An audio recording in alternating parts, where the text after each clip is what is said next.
Assalamualaikum warahmatullahi wabarakatuh. Kepada yang terhormat Bapak Vicky Fendi SAMSC selaku dosen pengampu mata kuliah Sistem Akuntansi kelas D dan kepada seluruh teman-teman yang menonton video ini. Di sini kami dari kelompok 6 akan mempresentasikan materi bab 15 mengenai sistem akuntansi persediaan. Nah, sebelum memulai presentasi pada kali ini, izinkan kelompok kami untuk memperkenalkan diri terlebih dahulu. Perkenalkan, nama saya Randy Arif Dwi Laksono dengan NPM 24013010296. Perkenalkan, nama saya Hilwa Aufa Izati Darsono dengan NPM 24013010298. Perkenalkan, nama saya Brado Davin Mansyah dengan NPM akhir 308. Perkenalkan, nama saya Ade Zakaria Zulkarnain dengan NPM akhir 187. Perkenalkan, nama saya Maulana Firki Farezi dengan NPM 24013010201. Deskripsi persediaan. Dalam perusahaan manufaktur, persediaan terdiri dari persediaan produk jadi, persediaan produk dalam proses, persediaan bahan baku, persediaan bahan penolong, persediaan perlengkapan pabrik, dan persediaan suku cadang. Dalam perusahaan dagang, persediaannya hanya terdiri dari satu jenis, yaitu persediaan barang dagang, yang merupakan barang yang dibeli untuk dijual kembali. Transaksi yang mengubah persediaan produk jadi, persediaan bahan baku, persediaan bahan jadi, bahan penolong, persediaan perlengkapan pabrik, dan persediaan suku cadang terkait dengan transaksi intern perusahaan dan transaksi yang terkait dengan pihak luar perusahaan atau penjualan dan pembelian, sedangkan transaksi yang merubah proses produk dalam proses seluruhnya merupakan transaksi intern perusahaan. Metode pencatatan persediaan. Metode pencatatan persediaan dibagi menjadi dua. Yang pertama, metode mutasi persediaan atau perpetual inventory method. Metode mutasi persediaan atau perpetual inventory method adalah sistem pencatatan persediaan di mana setiap perubahan persediaan, baik penambahan maupun pengurangan, dicatat secara rinci dan langsung setiap kali terjadi transaksi. Dengan metode ini, kartu persediaan dibuat untuk setiap jenis barang, yang mencatat secara detail arus masuk dan keluar barang beserta nilai harganya. Hal ini memungkinkan jumlah dan nilai persediaan dapat diketahui secara real time tanpa harus menunggu akhir periode untuk melakukan perhitungan fisik. Beberapa poin penting tentang metode mutasi persediaan. Yang pertama, pencatatan dilakukan secara terus-menerus setiap ada transaksi persediaan, baik pembelian maupun penjualan, sehingga saldo persediaan selalu terupdate. Yang kedua, cocok digunakan pada perusahaan yang mengumpulkan harga pokok produk dengan metode harga pokok pesanan. Misalnya perusahaan dengan produk bernilai tinggi atau yang memerlukan pengendalian persediaan ketat. Yang terakhir, nilai persediaan di neraca dan beban persediaan di laporan keuangan dapat langsung diketahui tanpa harus menunggu stok opname. Yang kedua, metode persediaan fisik atau physical inventory method. Metode persediaan fisik atau physical inventory method adalah teknik pencatatan persediaan di mana saldo persediaan dan pemakaiannya hanya dihitung secara periodik, biasanya pada akhir periode akuntansi, melalui proses stok opname atau penghitungan fisik persediaan yang ada di gudang. Karakteristik metode persediaan fisik. Tidak mencatat setiap mutasi keluar masuk barang secara rinci selama periode berjalan. Hanya mencatat pembelian persediaan, sedangkan pengurangan persediaan akibat pemakaian atau penjualan tidak dicatat secara langsung dalam kartu persediaan. Saldo persediaan baru diketahui setelah dilakukan stok opname, sehingga catatan persediaan tidak dapat menunjukkan saldo persediaan secara real time. Harga pokok penjualan atau HPP dihitung berdasarkan persediaan awal, pembelian bersih, dan persediaan akhir hasil stok opname. Di sini saya akan menjelaskan prosedur yang terkait dengan sistem akuntansi persediaan. Nah, sistem akuntansi persediaan merupakan kunci penting dalam mengelola operasional bisnis, terutama untuk memastikan transparansi dan akurasi data. Pertama, prosedur pencatatan produk jadi dilakukan untuk mendokumentasikan jumlah barang yang siap dijual, mirip dengan melacak update status di media sosial agar stok selalu terpantau. Kedua, pencatatan harga pokok produk jadi yang dijual membantu menghitung laba dengan mencatat modal awal produk, layaknya menghitung untung rugi saat berjualan online. Jika produk dikembalikan kepada pembeli, perusahaan perlu menyesuaikan data penjualan dan menambahkan kembali stok ke sistem seperti proses retur Mohon maaf, seperti proses retur barang di e-commerce. Selanjutnya, penyesuaian harga pokok produk dalam proses dilakukan ketika ada tambahan biaya selama produksi, mirip merevisi resep masakan karena tambahan bahan. Pencatatan harga pokok persediaan yang dibeli wajib mencakup seluruh biaya seperti ongkir atau pajak, sama halnya menyimpan struk belanja untuk klaim garansi. Jika barang dikembalikan ke pemasok karena cacat, sistem harus mengurangi stok dan mencatat transaksi pengembalian seperti proses refund di platform belanja online. Di sisi lain, prosedur permintaan dan pengeluaran barang gudang memastikan alur distribusi terorganisir seperti memesan bahan baku melalui aplikasi layanan pengiriman. Jika pengembalian barang ke gudang disertai biaya tambahan, misalnya biaya perbaikan, nilai persediaan akhir perlu direvisi. Terakhir, perhitungan fisik persediaan secara berkala bertujuan memverifikasi keakuratan data sistem, seperti mengecek isi lemari secara rutin untuk menghindari kehilangan. Dengan menjalankan prosedur ini, bisnis dapat meminimalkan kesalahan pencatatan, mengoptimalkan pengelolaan stok, dan mendukung pengambilan keputusan yang tepat. Sistem ini tidak hanya menjaga transparansi keuangan, tapi juga menjadi fondasi bagi kelancaran operasional bisnis di era digital. Di sini saya akan menjelaskan prosedur pencatatan produk jadi. Prosedur pencatatan produk jadi merupakan bagian integral dalam sistem akuntansi biaya produksi yang bertujuan memastikan akurasi perpindahan nilai persediaan dari tahap produksi ke produk siap jual. Pertama, harga pokok produk yang telah selesai diproduksi dipindahkan dari akun barang dalam proses di sisi kredit ke akun persediaan produk jadi di sisi debit. Proses ini menganalogikan dengan mentransfer nilai biaya produksi ke aset yang siap dijual, sehingga laporan keuangan dapat mencerminkan kondisi real persediaan. Dokumen utama yang digunakan dalam prosedur ini adalah laporan produk selesai atau siap jadi dan bukti memorial. Laporan produk siap jadi berfungsi sebagai pemberitahuan resmi dari bagian produksi ke gudang untuk mencatat penambahan kuantitas produk jadi dalam sistem. Sementara itu, bukti memorial menjadi dasar pencatatan nilai harga produk dan kuantitas persediaan dalam kartu persediaan, mirip dengan dokumen pendukung transaksi keuangan. Catatan akuntansi yang menjadi landasan prosedur ini adalah kartu gudang yang berfungsi mencatat pergerakan stok produk jadi secara detail, termasuk kuantitas dan harga pokok. Dokumen ini memastikan transparansi antara data fisik di gudang dengan catatan akuntansi. Kelalaian dalam menjalankan prosedur ini dapat mengakibatkan ketidakakuran stok, kesalahan laporan keuangan, hingga risiko kerugian finansial. Dengan menerapkan prosedur ini, perusahaan dapat menjaga integritas data persediaan, mendukung pengambilan keputusan strategis, dan memastikan kepatuhan terhadap standar akuntansi. Proses ini tidak hanya krusial bagi operasional bisnis sehari-hari, tetapi juga menjadi fondasi bagi pengelolaan rantai pemasok yang efisien dan transparan. Baik, selanjutnya di sini saya akan menjelaskan mengenai prosedur pencatatan harga pokok produk jadi yang dijual. Jadi, prosedur ini merupakan salah satu prosedur dalam sistem penjualan selain prosedur lainnya seperti prosedur order penjualan, prosedur persetujuan kredit, prosedur pengiriman barang, prosedur penagihan, dan prosedur pencatatan piutang. Nah, untuk dokumen sumber yang digunakan untuk mencatat transaksi penjualan produk jadi adalah surat order pengiriman dan faktur penjualan. Nah, surat order pengiriman diterima oleh bagian gudang dari bagian order penjualan. Setelah bagian gudang mengisi surat order pengiriman tersebut dengan kuantitas produk jadi yang diserahkan kepada bagian pengiriman.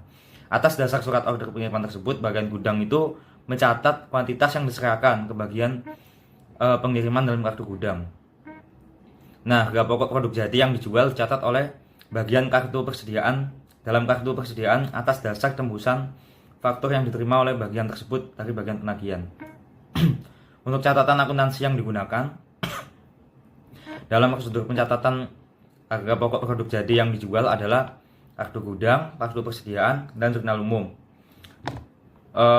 Dalam prosedur pencatatan harga pokok produk jadi yang dijual, kartu gudang ini berfungsi untuk mencatat mutasi kuantitas persediaan produk jadi karena transaksi penjualan. Sedangkan kartu persediaan berfungsi untuk mencatat mutasi kuantitas dan harga pokok persediaan produk jadi yang dijual. Nah, selanjutnya untuk jurnal umum itu digunakan untuk mencatat jurnal harga pokok produk jadi yang dijual untuk diposting ke dalam akun kontrol persediaan produk jadi. Baik, selanjutnya saya akan menjelaskan tentang prosedur pencatatan harga pokok produk jadi yang diterima kembali dari pembeli.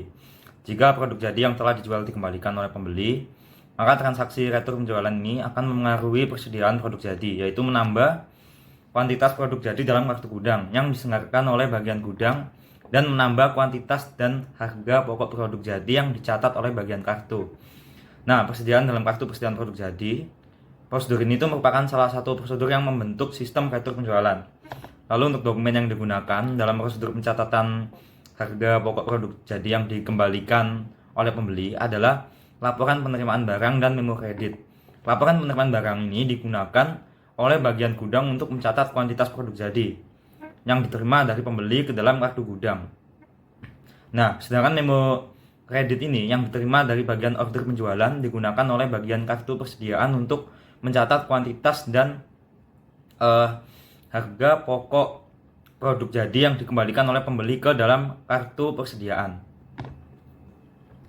Lalu untuk yang selanjutnya, catatan akuntansi yang digunakan dalam prosedur pencatatan produk jadi adalah kartu gudang, lalu kartu persediaan, dan jurnal umum atau jurnal retur penjualan jika perusahaan menggunakan jurnal khusus. Kalau perusahaan pakai jurnal khusus itu berarti bisa menggunakan jurnal retur penjualan. Sekian penjelasan dari saya. Untuk penjelasan selanjutnya akan dijelaskan oleh teman saya. Di sini saya akan menjelaskan mengenai prosedur pencatatan harga pokok persediaan produk dalam proses. Prosedur ini bertujuan untuk mencatat nilai persediaan yang masih berada dalam tahap produksi atau dalam proses pada akhir periode akuntansi. Pencatatan ini penting untuk menyajikan laporan keuangan yang akurat karena persediaan dalam proses merupakan bagian dari aset perusahaan. Mari kita perhatikan pada gambar 15.8 ini. Untuk yang pada bagian pertama, itu ada bagian produksi. Proses dimulai di bagian produksi. Terus membuat laporan produk dalam proses atau LPDP. Bagian ini itu produk membuat laporan yang merinci produk yang masih dalam proses produksi pada akhir periode. Laporan ini mencakup informasi seperti jenis produk, jumlah unit, dan tahap penyelesaiannya. Lalu yang kedua ada distribusi LPDP. Nah, LPDP yang rangkap pertama itu ke bagian kartu persediaan. Laporan ini dikirimkan ke bagian kartu persediaan sebagai dasar untuk perhitungan dan pencatatan harga pokok persediaan dalam proses. Lalu ada yang LPDP rangkap kedua, ini ke bagian perencanaan dan pengawasan produksi. Laporan ini digunakan oleh bagian tersebut untuk perencanaan produksi di masa mendatang dan untuk mengawasi efisiensi proses produksi.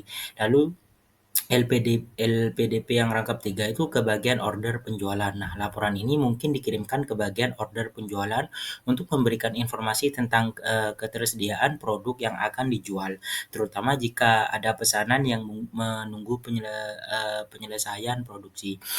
Lalu yang kedua itu ada bagian kartu persediaan. Nah, di sini yang langkah pertama itu menerima LPDP. Bagian ini menerima LPDP dari bagian produksi. Lalu yang kedua menghitung harga pokok produk dalam proses. Nah, bagian ini menghitung nilai persediaan dalam proses. Perhitungan ini melibatkan penggunaan informasi dari LPDP atau jumlah unit dan tahap penyelesaiannya dan kartu harga produk atau biaya bahan baku, biaya tenaga kerja, dan biaya overhead pabrik. Lalu membuat bukti memorial. Nah, bagian ini membuat dua jenis bukti memorial. Nah, bukti memorial Yang pertama ada bukti memorial untuk biaya overhead pabrik, yaitu untuk mencatat biaya overhead pabrik yang dibebankan ke produk dalam proses. Biaya overhead pabrik adalah biaya produksi tidak langsung, misalnya biaya listrik pabrik, biaya penyusutan mesin, dan lain-lain. Lalu bukti memorial yang kedua ada bukti memorial untuk harga pokok persediaan dalam proses. Nah, ini untuk mencatat total harga pokok persediaan produk dalam proses pada akhir periode. Lalu yang ketiga ada bagian jurnal. Nah, bagian jurnal ini yang pertama menerima bukti memorial. Bagian ini tuh menerima bukti memorial dari bagian kartu persediaan, lalu mencatat jurnal umum. Nah, bagian ini juga mencatat transaksi ke dalam jurnal umum berdasarkan bukti memorial. Jurnal yang dicatat ada dua. Pencatatan biaya yang pertama ada pencatatan biaya overhead pabrik yang dibebankan ke produk dalam proses. Lalu yang kedua ada pencatatan nilai persediaan produk dalam proses pada akhir periode. Lalu proses pencatatan selesai. Selanjutnya, saya akan membahas mengenai prosedur pencatatan harga pokok persediaan yang dibeli. Prosedur ini bertujuan untuk mencatat transaksi pembelian persediaan dari pemasok, mulai dari penerimaan barang hingga pencatatan utang dan persediaan.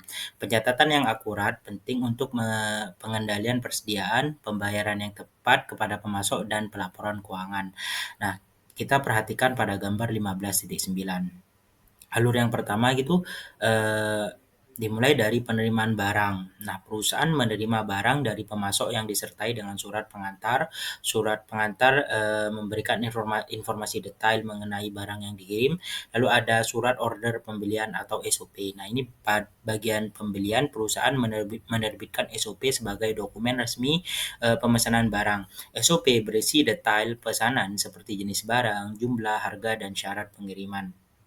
Lalu langkah yang selanjutnya ada pemeriksaan dan penerimaan barang. Nah, memeriksa barang yang diterima. Yang pertama itu ada memeriksa barang yang diterima. Nah, bagian penerimaan barang biasanya bagian gudang itu memeriksa barang yang diterima untuk memastikan kesesuaian dengan SOP dan surat pengantar atau jenis, jumlah atau seperti jenis, jumlah, dan kondisi. Lalu yang kedua itu ada membuat laporan penerimaan barang atau LPB. Nah, bagian penerimaan barang membuat LPB sebagai bukti resmi penerimaan barang. LPB mencatat detail barang yang diterima dan hasil pemeriksaan. Lalu selanjutnya distribusi dokumen. Distribusi dokumen itu dibagi menjadi tiga, ada LPB rangkap 1, ini ke bagian gudang, yaitu disertakan bersama dengan barang untuk mencatat penambahan persediaan di gudang. Lalu LPB rangkap 2, yaitu ke bagian kartu persediaan, digunakan untuk mencatat penambahan persediaan dalam catatan persediaan. Lalu ada LPB rangkap 3 dan salinan SOP, ini disimpan oleh bagian penerimaan barang sebagai arsip. Lalu langkah yang selanjutnya itu ada penerimaan dokumen oleh bagian pembelian. Nah, di sini ada SOP. Salinan SOP yang dikeluarkan saat pemesanan, lalu LPB dari bagian penerimaan barang sebagai konfirmasi penerimaan, lalu ada faktur, ini tagihan dari pemasok atas barang yang dikirim. Selanjutnya ada verifikasi dan pembuatan bukti kas keluar. Nah, di sini ada dua, yaitu yang pertama ada membandingkan dokumen. Nah, bagian pembelian itu membandingkan faktur dari pemasok dengan SOP dan LPB untuk memastikan kebenaran dan keakuratan tagihan seperti harga, jumlah, dan jenis barang. Lalu yang kedua itu membuat bukti kas keluar. Bagian pembelian membuat bukti kas keluar atau voucher payable sebagai dokumen yang mengotorisasi pembayaran kepada pemasok. Lalu langkah selanjutnya ada pencatatan utang. Pencatatan utang ini juga ada dua. Langkahnya yang pertama ada registrasi bukti kas keluar. Bukti kas keluar, faktur, LPB, dan SOP itu dicatat dalam register bukti kas keluar untuk mencatat utang kepada pemasok. Lalu selanjutnya arsip bukti kas keluar yang belum dibayar. Dokumen-dokumen tersebut diarsipkan itu dalam file sebagai pengingat utang yang belum jatuh tempo.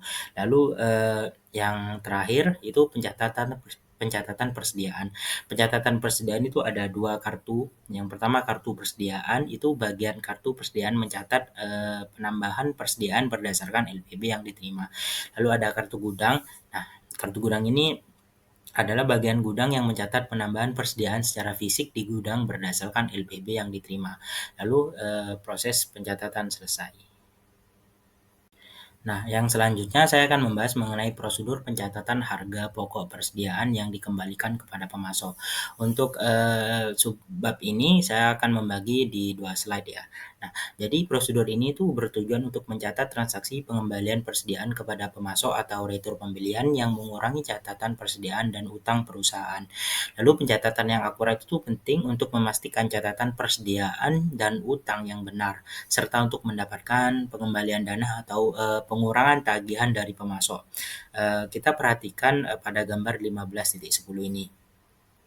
Nah, pada bagian pertama itu ada bagian gudang. Bagian gudang itu langkahnya itu menerima memo debit. Nah, bagian gudang menerima memo debit dari bagian pembelian. Memo debit itu adalah dokumen yang diterbitkan perusahaan untuk memberitahukan pemasok bahwa perusahaan mengembalikan barang dan akan mengurangi utang yang terutang kepada pemasok. Lalu ada menyerahkan barang ke bagian pengiriman. Nah, bagian gudang itu menyerahkan barang yang akan dikembalikan kepada bagian pengiriman. Lalu yang ketiga itu menerima salinan memo debit. Nah, bagian gudang menerima salinan memo debit untuk keperluan pencatatan. Lalu ada mencatat retur di kartu gudang. Nah, bagian gudang mencatat pengurangan persediaan akibat retur pembelian di kartu gudang. Lalu yang kedua itu ada bagian pengiriman. Yang pertama itu ada menerima barang dari bagian gudang. Nah, bagian pengiriman itu menerima barang yang akan dikembalikan, lalu membuat laporan pengiriman barang atau LPB. Nah, bagian pengiriman itu membuat LPB sebagai dokumen yang mencatat pengiriman barang kembali ke pemasok. Lalu ada mengirim barang ke pemasok. Bagian pengiriman itu mengirimkan barang tersebut ke pemasok. Selanjutnya ada menerima memo debit, yaitu bagian pengiriman menerima salinan memo debit. Dan yang terakhir ada mengirimkan LPB dan memo debit ke pemasok. Nah, LPB dan memo debit itu dikirimkan ke pemasok seringkali sebagai packing slip untuk memberikan informasi tentang pengembalian barang. Lalu bagian yang ketiga itu ada bagian utang. Nah, yang pertama itu ada menerima LPB dan memo debit. Bagian utang itu menerima LPB dan memo debit dari bagian pembelian. Lalu membandingkan dokumen. Bagian utang itu membandingkan informasi pada LPB dan memo debit untuk memastikan kesesuaian jenis barang, jumlah dan lain-lain. Lalu mencatat pengurangan utang. Nah, bagian utang itu mencatat pengurangan utang kepada pemasok dengan mengarsipkan memo debit bersama dengan LPB dalam arsip bukti kas keluar yang belum dibayar. Nah, untuk penjelasan selanjutnya pada slide selanjutnya. Nah, di sini pada gambar 15.10 yang lanjutan itu ada bagian keempat. Nah, bagian keempat itu ada bagian kartu persediaan. Nah, itu langkah pertamanya itu menerima LPB dan memo debit. Nah, bagian kartu persediaan itu menerima LPB dan memo debit. Lalu yang kedua ada mengisi informasi harga pokok. Nah, bagian kartu persediaan itu mengisi informasi harga pokok satuan dan harga pokok total pada memo debit. Informasi ini diperlukan untuk mencatat nilai pengurangan persediaan. Lalu ada mencatat retur di kartu persediaan. Nah, bagian kartu persediaan itu mencatat pengurangan persediaan akibat retur pembelian di kartu persediaan.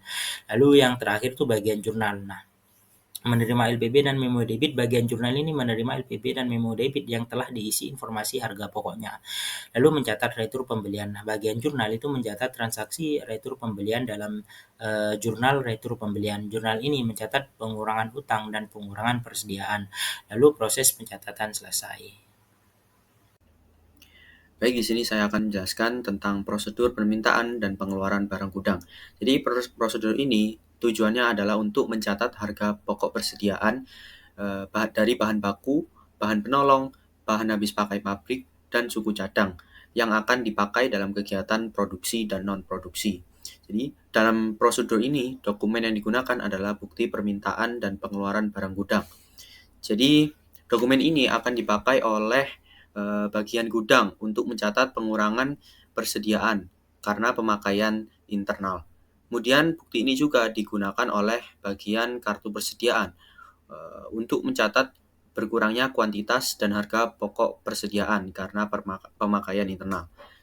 Jadi bukti ini juga digunakan sebagai dokumen sumber dalam pencatatan pemakaian persediaan ke dalam jurnal pemakaian bahan baku atau jurnal umum. Yang kedua adalah prosedur pengembalian barang gudang. Jadi transaksi pengembalian barang gudang akan menimbulkan pengurangan biaya dan penambahan persediaan barang di gudang. Jadi jurnal yang untuk mencatat transaksi tersebut adalah persediaan bahan baku, persediaan bahan penolong, persediaan bahan habis pakai pabrik, persediaan suku cadang ada di debit. Kemudian kreditnya adalah barang dalam proses bahan baku, biaya overhead pabrik sesungguhnya, beban administrasi dan umum, kemudian beban pemasaran. Dokumen yang digunakan dalam prosedur pengembalian barang gudang adalah bukti pengembalian barang gudang. Dokumen ini digunakan oleh bagian gudang untuk mencatat tambahan kuantitas persediaan ke dalam kartu gudang. Kemudian dokumen ini juga akan digunakan oleh bagian kartu persediaan untuk mencatat tambahan kuantitas dan harga pokok persediaan ke dalam kartu persediaan. Kemudian juga untuk mencatat berkurangnya biaya ke dalam kartu biaya, dan yang ketiga untuk mencatat pengembalian barang gudang tersebut ke dalam jurnal umum. Selanjutnya adalah sistem perhitungan fisik persediaan. Pengertian singkat dari sistem ini adalah metode pencatatan persediaan di mana jumlah persediaan dihitung secara fisik atau stock of name secara periodik, biasanya dilakukan pada akhir periode akuntansi. Sistem ini tidak mencatat transaksi persediaan secara terus-menerus dalam akun persediaan. Oleh karena itu, harga pokok penjualan atau HPP dihitung berdasarkan persediaan awal ditambah pembelian dikurangi persediaan akhir. Selanjutnya ada dokumen-dokumen yang digunakan dalam sistem ini. Yang pertama yaitu kartu penghitungan fisik atau inventory tag. Dokumen ini digunakan untuk merekam hasil perhitungan fisik persediaan. Dalam praktiknya, setiap jenis persediaan dihitung sebanyak 2 kali secara independen oleh dua pihak yang berbeda, yaitu penghitung atau counter dan pengecek atau checker. Kartu ini mencatat jumlah barang yang benar-benar dihitung di lokasi. Dokumen yang kedua adalah daftar hasil perhitungan fisik atau inventory summary sheet. Dokumen ini adalah dokumen rekapitulasi dari hasil perhitungan fisik yang tercatat di kartu penghitungan tadi. Fungsi dari dokumen ini untuk meringkas seluruh hasil perhitungan agar dapat dibandingkan dengan catatan akuntansi dan dijadikan dasar untuk penyesuaian. Dokumen yang ketiga, yang terakhir adalah bukti memorial. Dokumen ini digunakan untuk membukukan hasil penyesuaian antara jumlah fisik persediaan dengan catatan pembukuan. Jika ada selisih, maka bukti memorial dibuat untuk mencatat penyesuaian dalam pembukuan akuntansi. Baik, itu tadi merupakan penjelasan kami dari kelompok 6 tentang bab 14 mengenai sistem akuntansi persediaan. Semoga adanya video ini dapat bermanfaat bagi kita semua. Terima kasih. Wassalamualaikum warahmatullahi wabarakatuh.